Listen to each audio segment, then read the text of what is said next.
Olá, meu nome é Gustavo e bem-vindo ao 37º episódio de Como Reformar Cedo em Portugal com ETFs acumulativos. E posso já dizer que este mês não estava nada fácil escolher um ETF, mas depois de algum estudo, depois vou partilhar contigo qual vai ser a minha escolha para o meu perfil de investidor e objetivos. Antes de mais, tu já sabes qual é o objetivo desta série, ou seja, segundo aquilo que foi partilhado ao longo dos episódios, não podemos contar com a nossa reforma e quanto mais novos somos, então menos ainda. Daqui a 25 anos, quem se reformar apenas irá ter cerca de 39% face ao seu último salário, que é muito pouco para a sua reforma, na minha opinião, não é? Pelo menos com base nos dados atuais que faz estes cálculos estatísticos. Mas antes de começar o vídeo, quero primeiramente agradecer à XTB por apoiar este vídeo. Eles têm 0% de comissões de ações com ETFs reais, um valor mínimo de transação de apenas 10€ e estas condições são válidas para volumes mensais até 100.000€, porque se ultrapassar este montante, então é cobrado uma comissão de 0,2% no mínimo de 10€. Eu também gosto de salientar que eles têm uma taxa de conversão de 0,50%, no entanto já sabes que a conta que eu tenho em euros, os ETFs que eu adquiro são em euros, portanto não existe taxa de conversão aplicada. Mais uma vez, eu vou partilhar contigo agora a plataforma da XTB, que é Xstation 5. No entanto, se fizer sentido para o teu perfil de investidor e objetivos também criares uma conta, recorde que existe uma parte onde tem um código promocional e se tu colocares Workaholic, então podes ganhar um mês gratuito no meu Patreon. Se não receberes por e-mail, é só mandares mensagem. Agora, podemos ver que neste momento estou com um lucro não realizado absoluto de 5.592€. Percentualmente já vamos ver quanto é que isto é. Aliás, tu podes ver aqui as minhas posições. Eu posso abrir isto em grande para tu veres todas as minhas posições, que são todos estes ETFs. E atenção que existe aqui alguma confusão, não só por parte de iniciantes, mas também investidores com alguma experiência, mas não com muito conhecimento, que pensam que não é aplicado o efeito de juro composto com base nos ETFs acumulativos por ter diferentes ETFs, o que é mentira. Tu, mesmo que tenhas várias unidades diferentes e vários tipos de ETFs diferentes, continua a criar o mesmo efeito. Tá bem? Se tu fizeres os cálculos, vais ver que vai dar ao mesmo. Aliás, se for otimizado, então o cálculo ainda é superior. Portanto, acredita que isto tudo pode ser calculado e é exatamente este ficheiro que faz isso. Portanto, aqui diz que eu já atingi o cost fair, no entanto, falta-me atualizar com os dados reais para este mês. Por isso, deixa-me só ver aqui com base nos dados do Banco Central Europeu, qual é que é a inflação que está estimada para Portugal. Então, outubro está estimado 2%. Ok, então, outubro, deixa-me só pôr aqui outubro, que eu tinha 1,9%, portanto, vou mudar para 2% e aqui para novembro vou estimar também 2%. Depois, o meu investimento, em princípio, será cerca de 400€, porque ainda estamos na zona 1. Então, volto aqui e coloco cerca de 400 e depois atualizo isto com o valor real quando terminar. Ou seja, no final, quando adquirir o ETF, eu depois coloco aqui exatamente o valor que foi investido. E agora, qual é que é o montante que eu tenho em lucro não realizado? São 5.581. Deixa-me só ver se eu reduzo isto. Tá, 5.000... Desculpa, isto está sempre a atualizar, então 5.589, pronto, 5.589, então 5.589, como o mercado está aberto, está sempre a alterar. Portanto, isto reduziu a minha XIRR, ou seja, eu estava com uma XIRR mais elevada, acho que estava de volta dos 20%, deixa-me só cá ver, sim, estava nos 20,08%, entretanto, houve uma pequena queda do mercado, tal como podemos ver aqui com base no índice do S&P 500, estás a ver? Por isso, houve esta queda que está-se a aproximar da zona 2, e isso fez com que o portfólio também caísse um pouco, não muito, ou seja, de 5.815 para 5.589, o que baixou a XIRR para 18,31, ou seja, de 20,03%, mais ou menos isso, para 18,31%. Não foi uma descida muito significativa, mas mesmo assim queremos que haja um contínuo crescimento. Mas claro que se o mercado no geral estiver a cair, é normal que aqui o portfólio também caia. Mas pronto, estes são os dados que eu queria partilhar contigo. É claro que também temos que ter atenção que a rentabilidade histórica do S&P 500 está nos cerca de 10,33%. Acho que isto entretanto já atualizou exato 10,56%. Ou seja, no fecheiro tenho que também atualizar aqui para 10,56%, que é a rentabilidade histórica média anual do S&P 500 neste momento. Mas se calcularmos desde o início do investimento, ou seja, desde que eu comecei esta série, que foi novembro de 2022 até agora, então aqui já se está com uma IRR, que é diferente, está da inflação, de 18,96%. Agora, a IRR, neste caso, não é precisa, em primeiro lugar, não é precisa, portanto, aqui no fecheiro, a XIRR face que os períodos de investimento não são sempre o mesmo dia, etc. Então a XIRR é muito mais precisa, para além que isto não está a contar com esta queda. Porquê? Porque o período que eu coloquei aqui foi até setembro de 2025, em que o mercado estava continuamente a subir, portanto isto não considera a recente queda que o índice do S&P 500 está a ter, mas não há problema. Se entretanto não estiveres a compreender totalmente o que está aqui neste fecheiro, então vamos passar à parte gráfica. Só que na parte gráfica tem alguns erros, porque ao utilizar esta calculadora podes não compreender na totalidade, porque realmente eles fazem aqui uma confusão, ou seja, eles pegam na taxa de crescimento e deduzem à inflação, que não é exatamente isso que se deve fazer. Aqui no fecheiro é que está correto, porque diz qual é que é o FAIR, ou seja, o valor de património real que se deve ter ao fim, neste caso, de cerca de 27 anos, que é quando eu vou atingir a minha reforma antecipada, que seria 805.613, ou seja, este seria o valor que eu teria depois nessa altura. Isto depois também temos algumas considerações, portanto, aqui as reduções com base no imposto que tem-se pagar, isto considerando a tributação fiscal neste momento. Porquê? Porque se tu mantiveres durante um período igual ou superior a 8 anos, então, em vez de ser aplicado os 28%, é aplicado sim 19,60%, o que faz toda a diferença, não é? Especialmente se estiveres a investir por longo prazo. Pronto, no entanto, eu também posso mostrar esta parte gráfica só para teres uma comparação com o S&P 500, não é? Ou seja, a rentabilidade histórica que é prevista, por isso está a ultrapassar bastante, exceto aqui no episódio 30, que até ficou abaixo. Isto foi uma altura que houve uma grande queda no mercado, se não estou em erro, mas de qualquer modo, para já, está a ultrapassar bastante. E conseguimos ver isso quando foi o terceiro ano. Ou seja, o episódio passado foi o terceiro ano desta série. Portanto, estamos a falar de 3 anos sem falhar um sequer episódio. Agora, só para quem não está visualmente a ver o que é esta parte do Cost FIRE e quanto é que eu preciso para parar de investir totalmente para então chegar ao meu objetivo. Então, neste momento, eu tenho 28 anos, quero-me reformar aos 55. Vamos assumir que o gasto anual que eu vou ter na minha reforma será cerca de 12 mil, tá bem? Isto é anualmente. E o que eu tenho investido, a contar com o lucro, é neste momento 23.375. A minha contribuição mensal média está volta dos 500. Aliás, se eu for mais preciso, até consigo ver aqui no fecheiro, vamos voltar só aqui atrás nos dados, é sim 489,39. Portanto, 490 aproximadamente. Ou seja, 490. A taxa de crescimento anualizada para longo prazo eu coloquei os 10,56% com base na rentabilidade histórica do S&P 500, porque eu não iria colocar aquilo que tenho na XIRR, porque assim seria um absurdo. Eu não estou a assumir que para longo prazo vou ter uma XIRR tão elevada. É por isso que eu coloco aqui algo mais realista, tendo em consideração recessões, expansões, portanto, tendo tudo em conta. Depois a taxa de inflação neste momento está nos 3,80% desde que eu comecei a série, e isso também dá para ver aqui no fecheiro.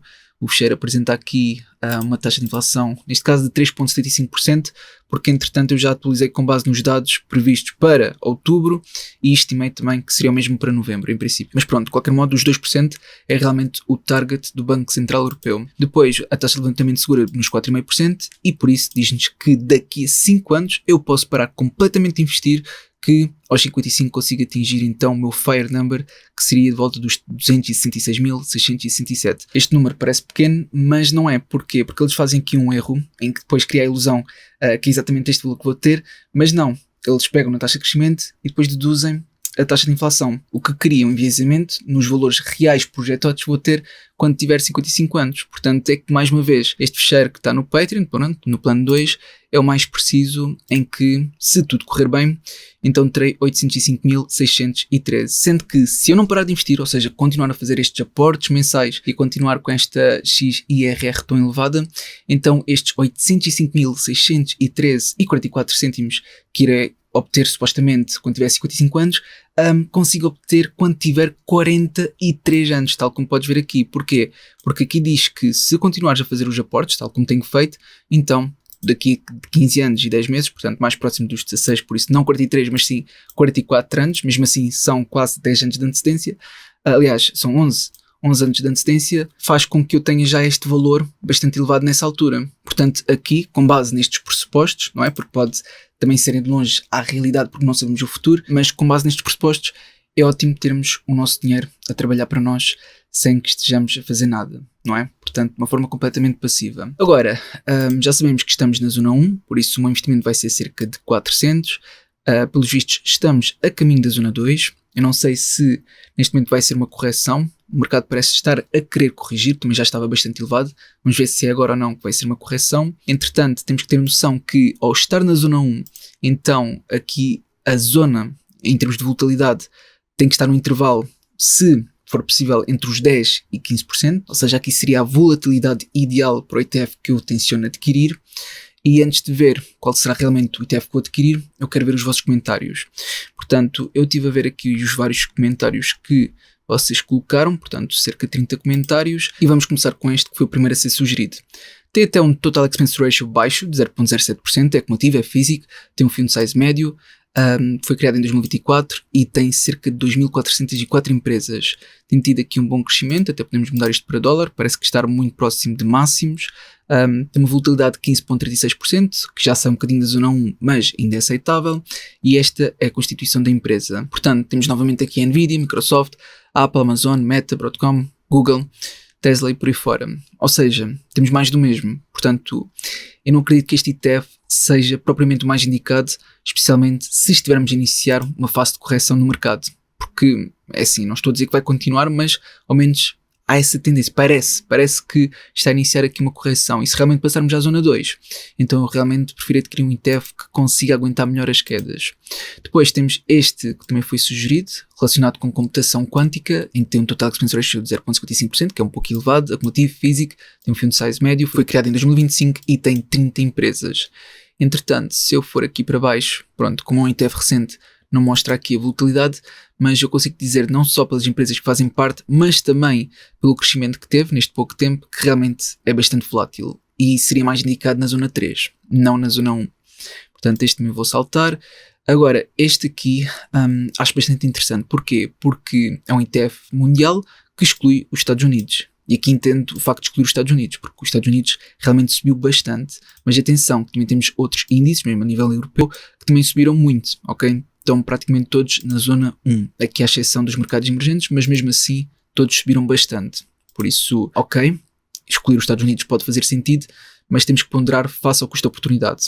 Portanto, este é um Total Expense Ratio de 0.15%, é acumulativo, é físico, tem um field size muito elevado, foi criado em 2025, portanto, repara, criado em 2025 e já tem um field size muito elevado, é claro que também é da iShares, por isso, ao ser da BlackRock, é normal que o field size também seja grande, mas nem todos os ETFs da BlackRock têm field sizes elevados, apesar de ser mais fácil para eles, tendo em conta a dimensão de clientes que têm, e é constituído por 772 empresas. Aqui conseguimos ter uma noção do desempenho, entretanto não conseguimos ter ainda dados da volatilidade, é constituído por estas empresas, por isso aqui não vais ver nenhuma empresa americana, veja a SML, SAP, Nestlé, e atenção que muitas que aqui estão fazem total sentido. Aliás, eu até te vou-te mostrar outro ETF, não exatamente este, mas é muito parecido, que é ótimo para, na minha opinião, diversificar e tentar aguentar as quedas. Ou seja, o que eu estou a tentar dizer é que este é o tipo de ETF que me agrada quando é para, digamos, aguentar estas quedas, entendes? Porque realmente está muito bem diversificado, em termos de peso, em cada ação está praticamente igualmente distribuído entre as várias ações, pronto, só vai diminuindo um pouco a cada. Aliás, o top 10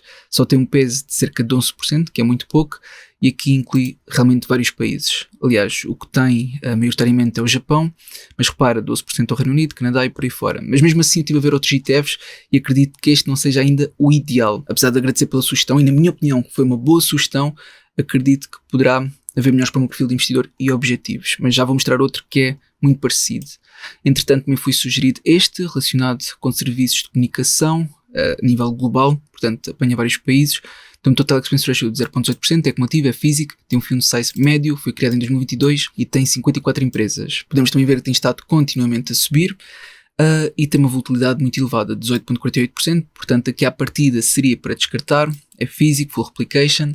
E agora podemos ver que é constituído pela Meta, Google, Netflix. Repara, agora este é o ponto mais importante. Netflix, quase 10%.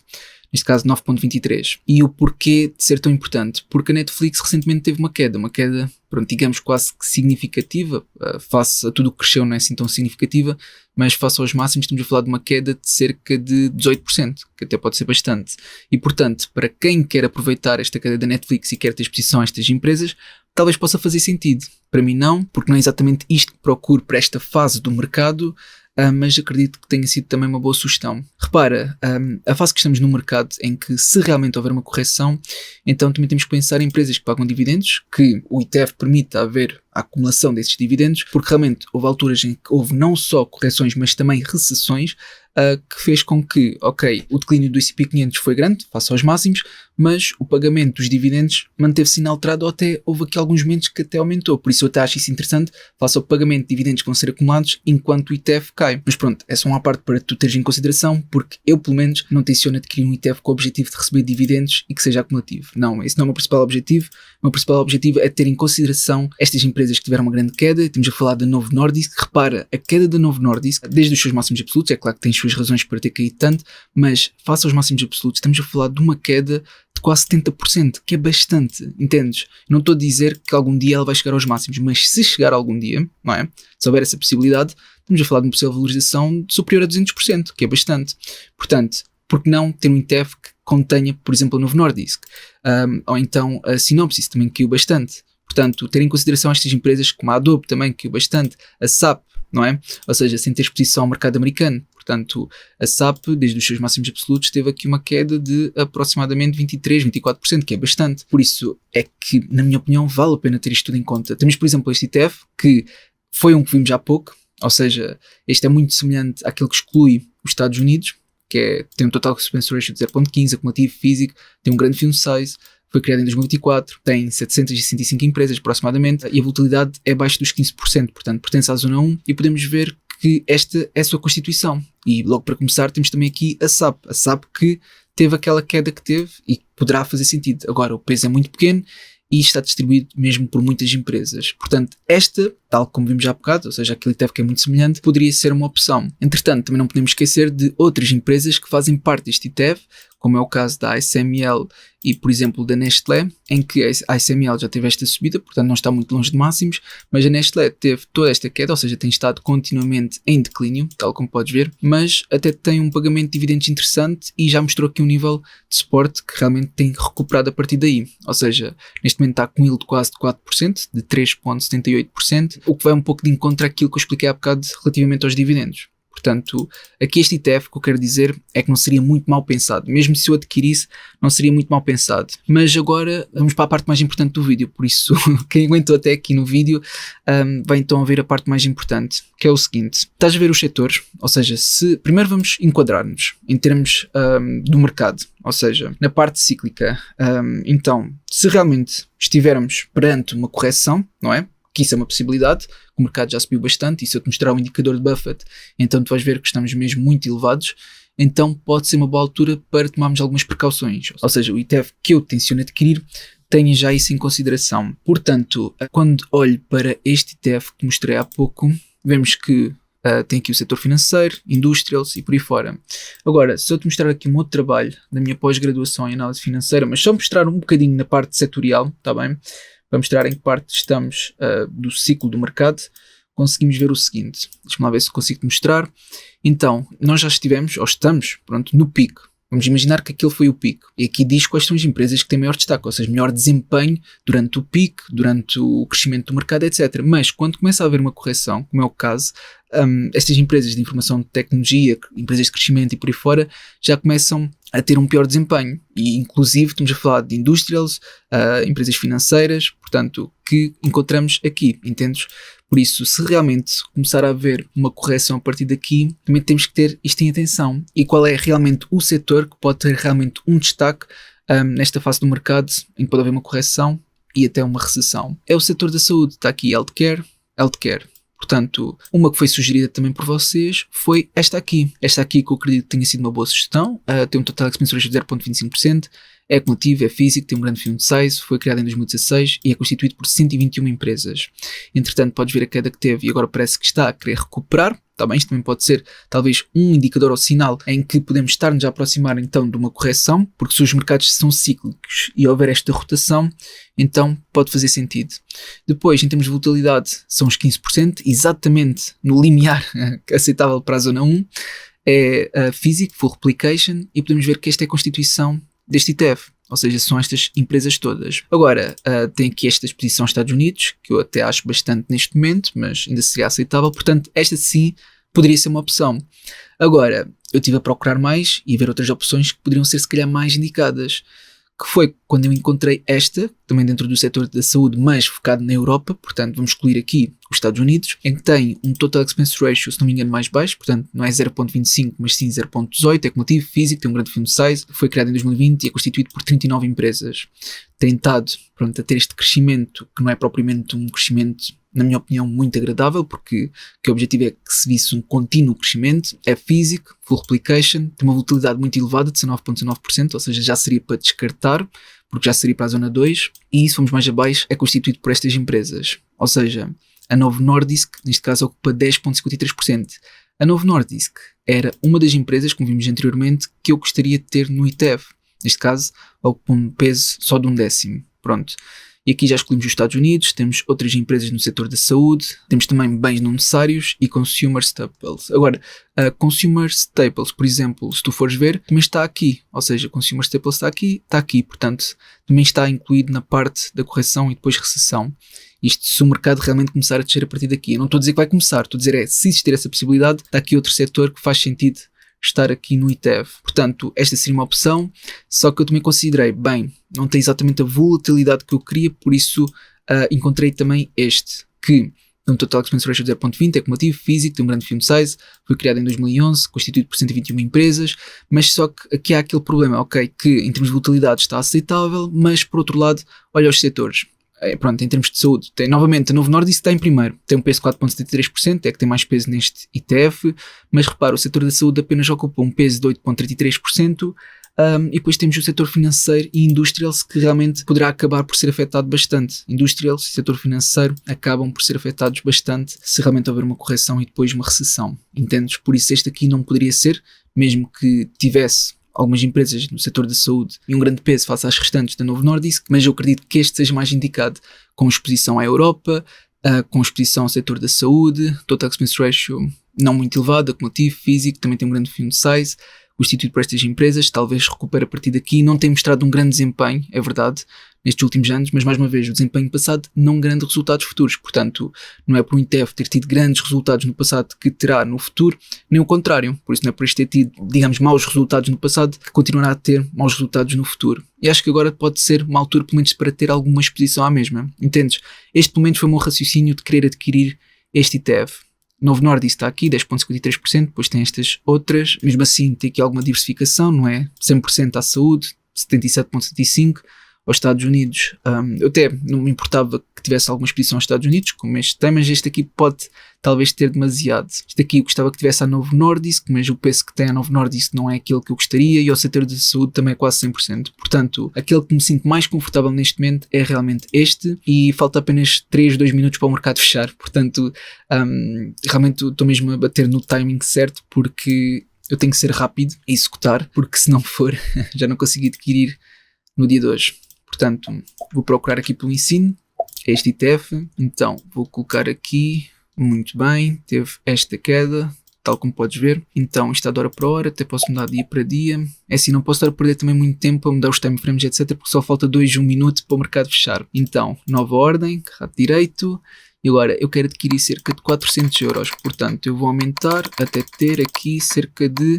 400 euros, portanto cada uma está a valer cerca de 6,62€, assim sendo mais próximo dos 400 euros, são 60 ETFs, portanto 60 ETFs é o equivalente a quase 400 euros, vou executar a ordem, confirmar e se o mercado ainda estiver aberto, é executado. Posição aberta, deixa-me cá ver, será que já foi executado? Pelo menos aqui não aparece ordens pendentes, portanto sim, acredito que foi executado, sim, está aqui, 60 ETFs, começo com um prejuízo inicial de cerca de 72 cêntimos, portanto se eu for aqui mais para baixo consigo ver que realmente foi executado. Por isso foi realmente a primeira vez que eu adquiri este ETF. É um ETF um pouco a pensar que algo poderá estar para vir, mais tarde ou mais cedo. Mais uma vez mostro-te aqui esta tabela, que foi de uma cadeira que para mim foi muito importante, relacionado com ações. Aliás, o nome em si é Equity Research, e esta parte dentro do setor é algo para mim que é mesmo muito importante. Atenção que eu não te vou mostrar este trabalho, porque este trabalho está no plano 3 do Patreon. Isto é um trabalho de como fazer uma análise de uma ação como um analista financeiro, portanto é isso que eu estou a ensinar, do qual eu tive uma nota de 19 em 20, e esta parte do setor realmente eu queria destacar neste episódio, porque talvez, não consigo prever o futuro, mas talvez possamos estar a entrar numa correção ao pior, está bem? Pode ser só uma correção e depois o mercado recuperar, que é muito provável, mas os mercados são cíclicos, portanto, mais tarde ou mais cedo poderá acontecer algo e temos que estar atentos a isso. Entretanto, se realmente houver uma correção e houver grandes quedas por parte de certas empresas, especialmente tecnológicas, eu não vou estar a adquirir mais empresas do setor de saúde ou empresas que estão mais dentro do setor para proteger o portfólio. Não, eu prefiro adquirir empresas tecnológicas, mas depois terem estas correções, estas quedas, e é assim que me faz sentir mais confortável. Agora, quando estamos quase no pico, em que poderá talvez haver uma correção, então aqui sim faz sentido para mim adquirir este tipo de ETFs. Aqui muito importante ver quanto é que foi a minha aquisição, por isso eu gastei 397,20 e eu vou atualizar isso no meu fecheiro, para estar tudo atualizado. 397,20. Aqui está, pronto, e assim está totalmente atualizado. Entretanto, se tu tiveres mais sugestões, então é só escrever nos comentários que eu depois irei ver no próximo episódio. Eu realmente agradeço pela tua atenção e se foi o teu, não te esqueças de colocar um gosto para apoiar. Obrigado e até uma próxima.